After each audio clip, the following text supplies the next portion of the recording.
For those of you that like to run in the Victim Olympics and say that there's no opportunity for you, let me bring you to the front of the congregation. This just so happened to show up on my timeline. Yep. This is not something that you guys sent me. This is something that showed up on my timeline. So I played it in the first minute. I said, oh, yeah. Oh, yeah. Oh, yeah. I want to look at it. Look at it. She's crying. She got her eyes, right? Let me tell you exactly what her name is. I got to make sure that I get her name. Hold on.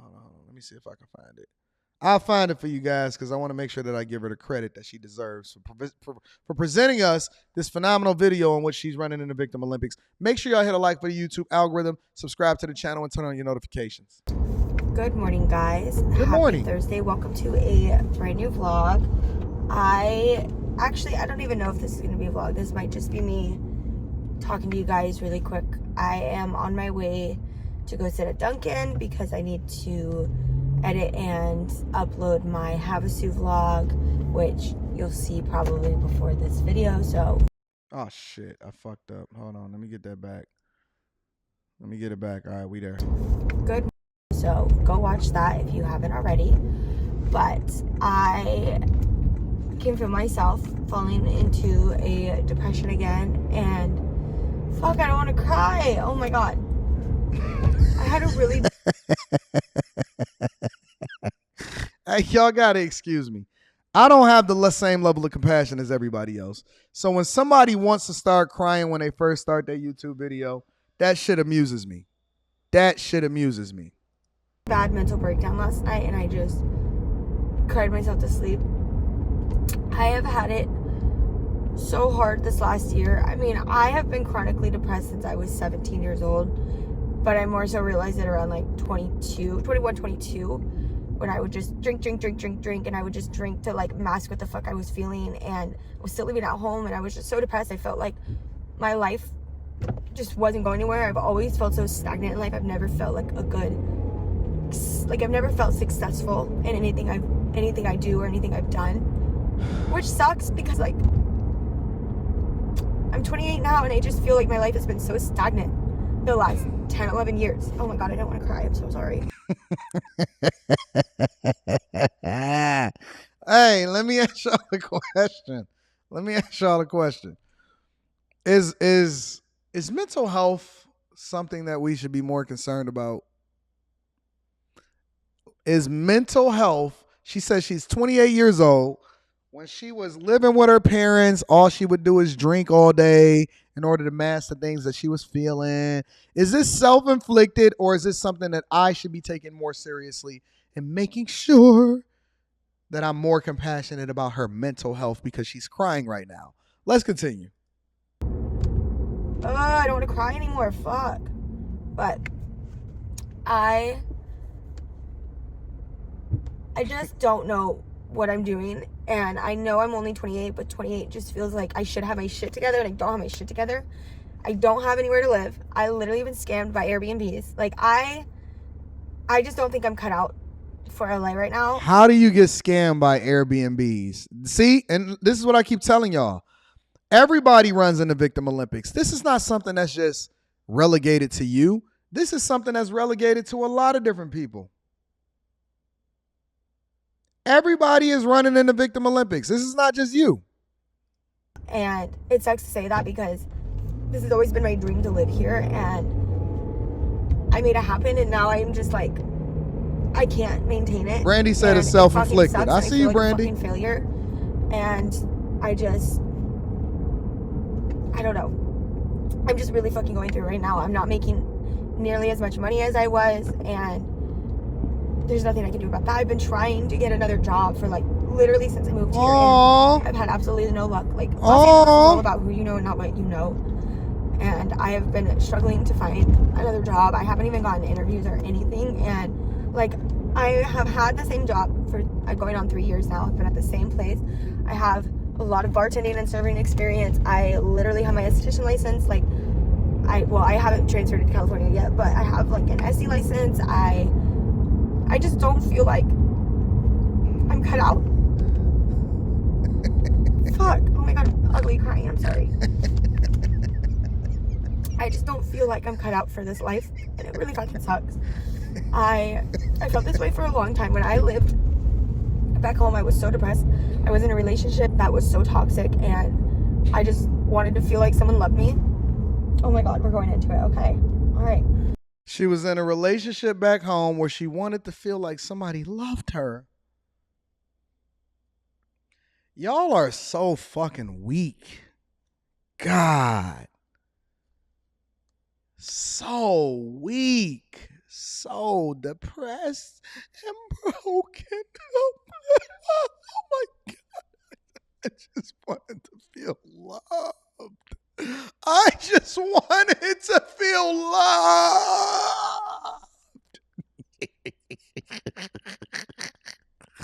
Oh my God, I ran away from home because I just wanted to feel loved, and I was depressed because I was in a toxic relationship. I just wanted someone to feel like they loved me and wanted to be with me for me, and that was never the case. And I ran away to Vegas.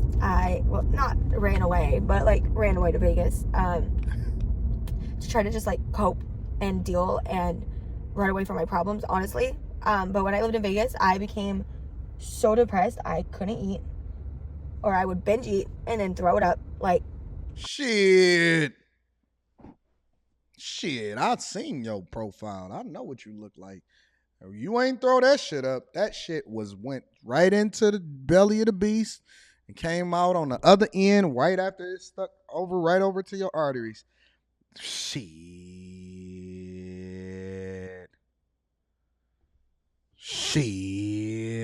I would cry myself to sleep every day. It was so bad, you guys. Like, I barely was making any money. I was working a shit minimum wage job.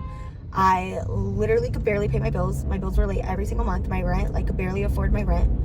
I couldn't afford my car insurance. Like, it was so bad. And so the first year in Vegas, it was probably the hardest, as anywhere you move, quite honestly. But I really, really felt it in the second year during the pandemic.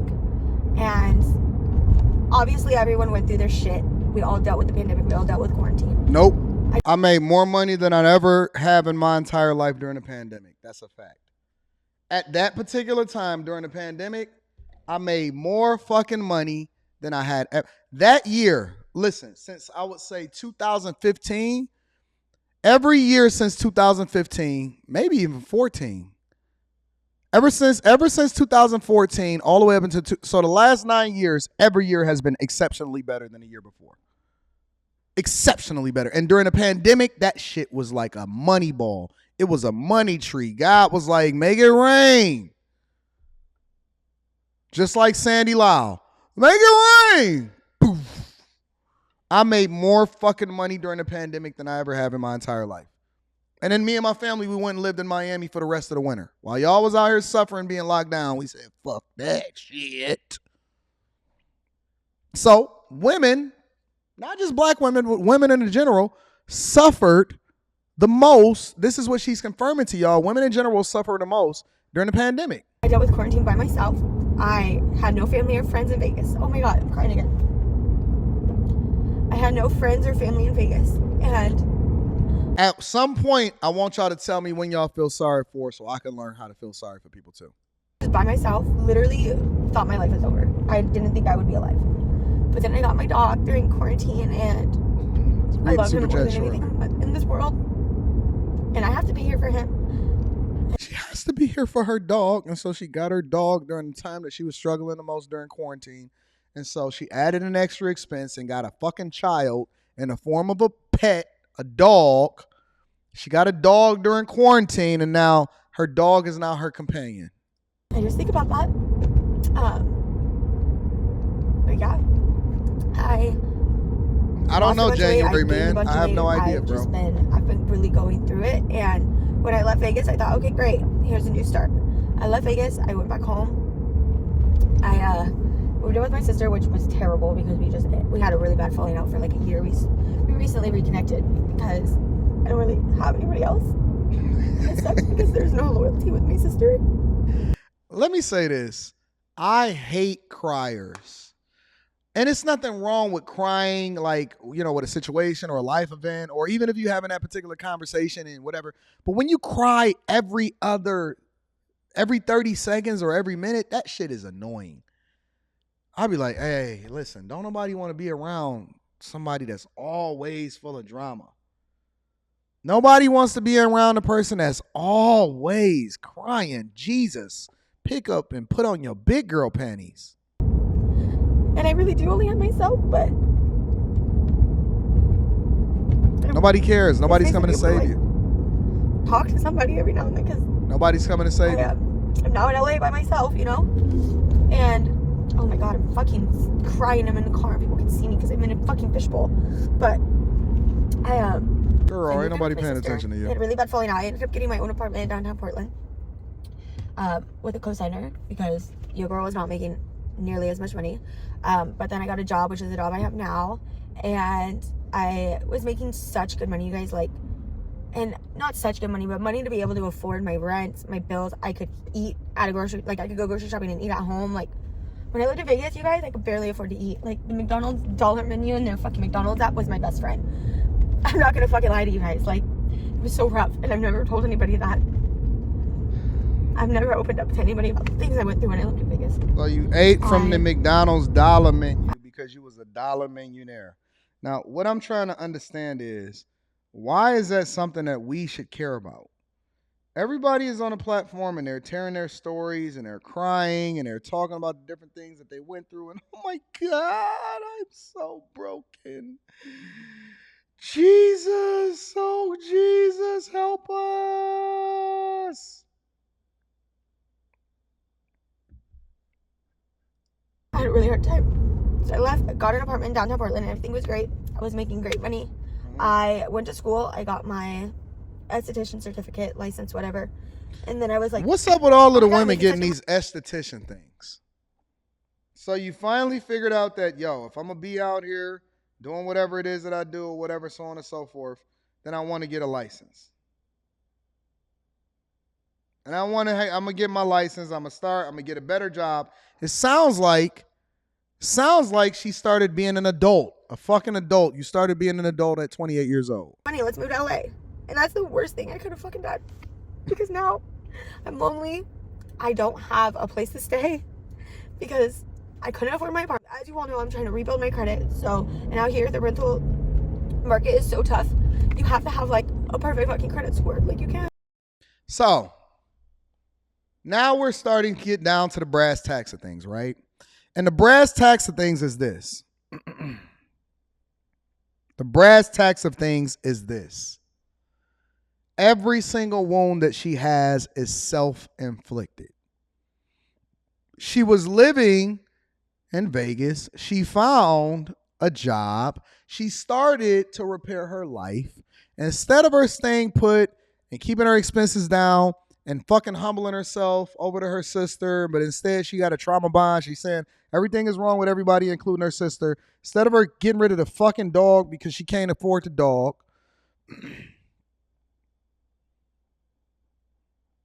she decided, you know what?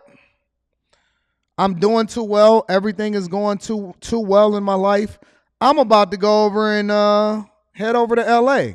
I'm going to move into the most degenerate fucking area that I can find in the United States. Right when my life started to come together and right when things started to go right, I'm going to go over here and move over to fucking LA. In a minute, she going to have to start selling that pussy. She going to have to start dropping it low.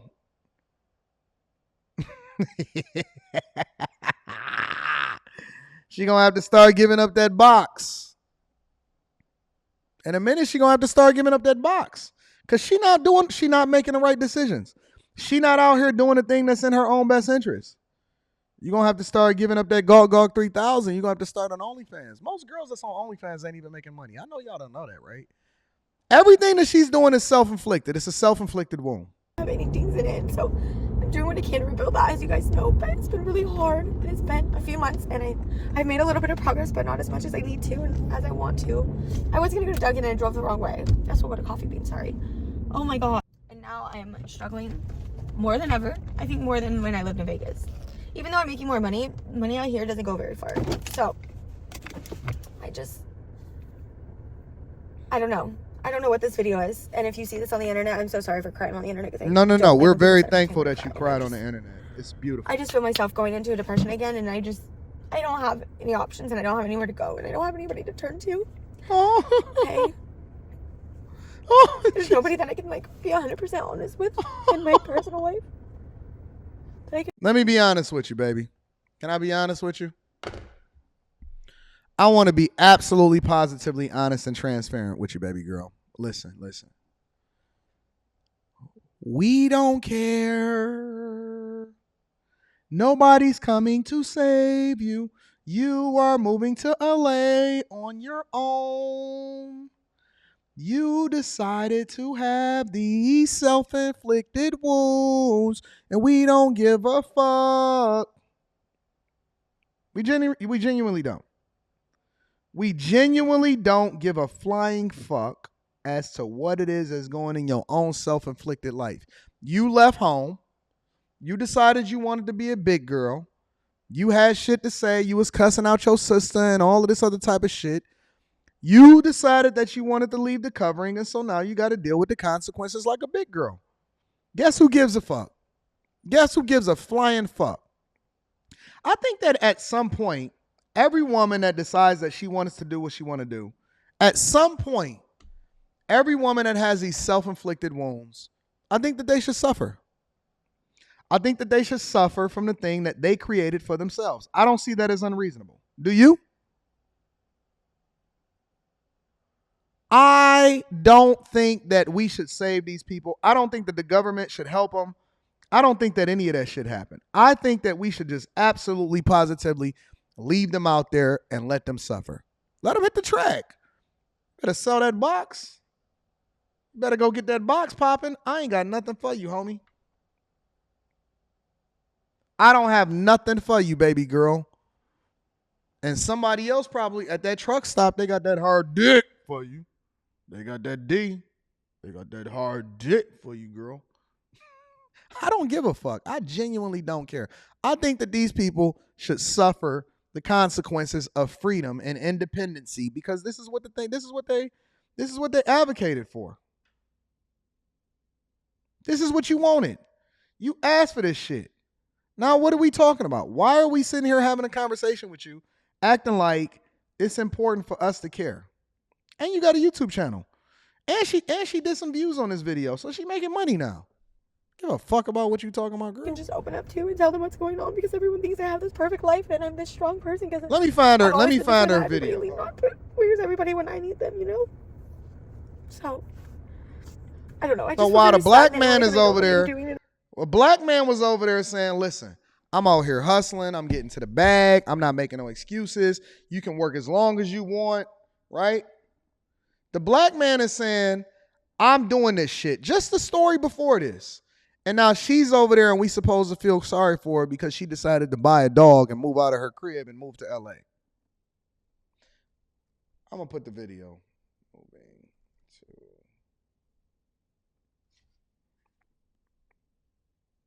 Her name is Brianna Nicole.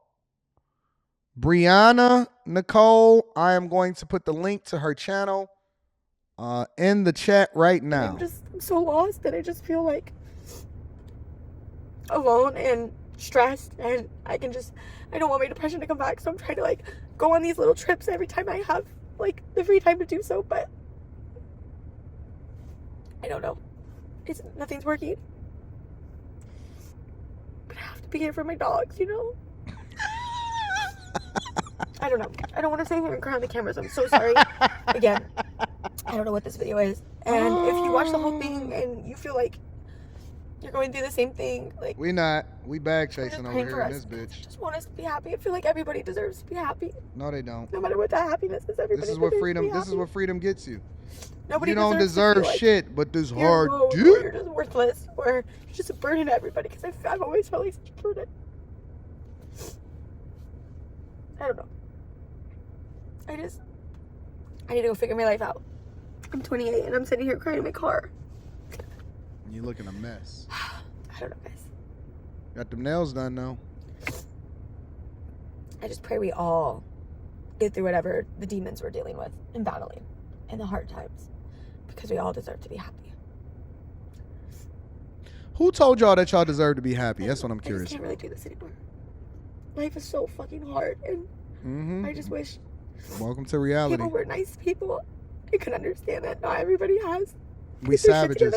We savages out here in this bitch. Just be nice. Nope. You never know what someone's dealing with. Nope. We savages. Oh my god, okay. I gotta go. I'm not gonna edit this very much if this does end up on the internet. Brianna Nicole, we are savages. We are monsters. We are going to capitalize off of your pain. You know how? Because every single time that you decide that you need to move over to somewhere else and go in trauma bond or whatever, it's going to be somebody else that charge you high ass interest because you don't have good credit. And you're depending on credit in order to survive. And in order for you to thrive or whatever it is that you're going to do on a regular basis, we have to hold you accountable. My girl Fan says she need to find a man to take care of her. Well, what you think is going to come with that? You think that shit is going to be for free? Think that that's for free? That ain't for free. That ain't for free. Everything costs. And the price of the brick is going down, down, down. Red team going down. Down, down, down. Red team going down. And this is going to be y'all. This is going to be y'all. You know why? Because you're not doing the thing that's in your own best interest. You continue to run in the victim Olympics. You continue to find yourself in a situation every single day where you're not doing the thing that's in your own best interest, but you're so busy focused and worried about what everybody else has got going on instead of leveraging and using the information that we give you on a regular basis to level up. This is going to be you. This is your life. When I keep telling y'all that the middle class is going away and it's going to be the haves and the have-nots, this is what is going to be your life. And when you lose your home, I'm going to be there to be able to capitalize and buy it at a discount. When you lose your home, I'm going to be there to buy it at a discount. And then I'm going to rent it back out to you once I raise it to a higher rate, to the rate that you couldn't afford in the first place. And I want all my motherfucking money on time. I want all of it. And I don't rent out my homes in spaces or areas where they have laws to protect the renters. I believe that the law should be protecting the landlords, not the renters. This is the reality. This is what you get to deal with. This is what happens when you're a modern woman.